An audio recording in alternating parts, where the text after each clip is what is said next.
सभी को नमस्कार। तो आज पढ़ेंगे हम राम लक्ष्मण परशुराम संवाद। तो यह तुलसीदास जी के द्वारा लिखित है। रामचरितमानस से यह चौपाई ली गई है।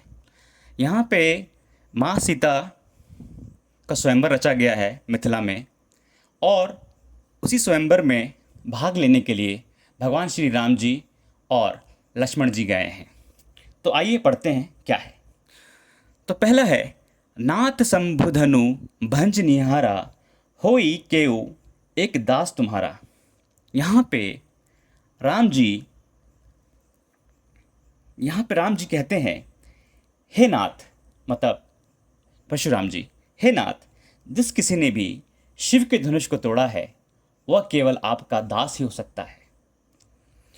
आयेशु कहा कहिए किन मोही, सुनी रिसाई बोले मुनि को ही। फिर राम जी कहते हैं, क्या आज्ञा है कहिए मुझसे। और इतना सुनने के बाद परशुराम जी बेहद क्रोधित हो गए।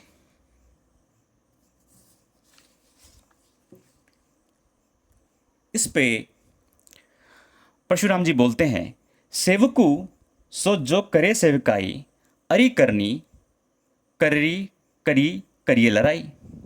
इस पे परशुराम जी बोलते हैं कि सेवक वो होता है राम कि जो सेवा करे, अरी करनी अर्थात शत्रु के साथ सिर्फ और सिर्फ युद्ध ही होता है। सुनहु राम जहि शिव धनु तोड़ा, सहस्त्र बाहु समसो रिपु मोरा। अभी तक परशुराम जी को ये नहीं पता कि शिव के धनुष को भगवान श्री राम ने ही तोड़ा है। तो कहते हैं, हे राम सुनो, जिस किसी ने भी शिव के धनुष को तोड़ा है वह मेरा सहस्त्रबाहु की तरह, अर्जुन की तरह मेरा शत्रु है। अब बता दूं कि सहस्त्रबाहु कौन थे। सहस्त्रबाहु को एक वरदान प्राप्त था कि जब भी युद्ध होगा उनके 1000 हाथ आ जाएंगे, 500 हाथों से वह धनुष पकड़ेंगे, 500 हाथों से वह तीर पकड़ेंगे और बाणों की वर्षा कर देंगे। ये एक उज्जैन के राजा थे, बहुत ही पराक्रमी थे। ठीक है, आगे। सो बिलगाऊ ब्याही समाजा, ना तो मारे जही सब राजा। अभी तक भी परशुराम जी को नहीं पता कि इस धनुष को राम जी ने तोड़ा है। और वो कहते हैं कि इसी समय यहाँ पे उपस्थित सभी राजा इस सभा को छोड़ करके चले जाएं, वरना मैं सबको मार दूंगा। और इतना सामर्थ्य परशुराम जी में था कि उस सभा में उपस्थित विश्वामित्र, राम जी, लक्ष्मण जी को छोड़कर वो सबकी हत्या कर सकते थे। सुनी मुनि वचन लखन मुस्काने, बोले परशु धरई अवमाने।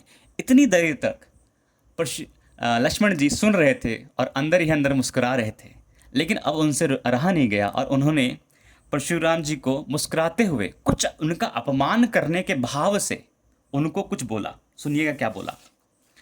बहुत धनुई तोरी लड़काई, कभू न असी रिस किन्हीं गोसाई। हे परशुराम जी, बचपन से हमने बहुत धनुष तोड़े हैं, खेलते खेलते बहुत, पर आज तक कभी भी किसी ने इतना हम पे गुस्सा नहीं किया। जब से आप आए हैं, किसने शिव धनुष को तोड़ा है बताओ, मैं उसको मार दूंगा। तो आप बोले ही जा रहे हैं। फिर लक्ष्मण जी और बोलते हैं, यही धनु पर ममता कही हेतु, सुनी रिसाई कह भृगुकुल केतु। लक्ष्मण जी बोलते हैं, हे परशुराम जी, इसी धनुष पे आपको इतनी दया, इतनी ममता क्यों है? हैं? इतना सुनने के बाद परशुराम जी से रुका नहीं जाता और भृगुकुल केतु उनके लिए प्रयोग हुआ है, मत क्योंकि वो भृगुवंशी थे। और उसके बाद परशुराम जी बोलते हैं, रे निरप बालक काल बस, बोलत तो ही न संहार, धनु ही सम त्रिपुरारी धनु, विदित सकल संसार। परशुराम जी बोलते हैं, हे मूर्ख बालक, तो काल के बस में आकर के इस प्रकार की बातें बोल रहा है। तुझे नहीं पता कि ये शिव धनुष जो टूट गया है, इसे भगवान शिव ने बनाया था और इस शिव धनुष से त्रिपुरारी के राक्षस का वध किया गया था। ये कोई साधारण धनुष नहीं है, ये पूरे विश्व में विख्यात है, पूरे विश्व में इसकी प्रशंसा होती है। उम्मीद है आप लोगों को समझ में आया होगा। आगे का जानने के लिए मेरे चैनल को सब्सक्राइब करें और लाइक करें। धन्यवाद।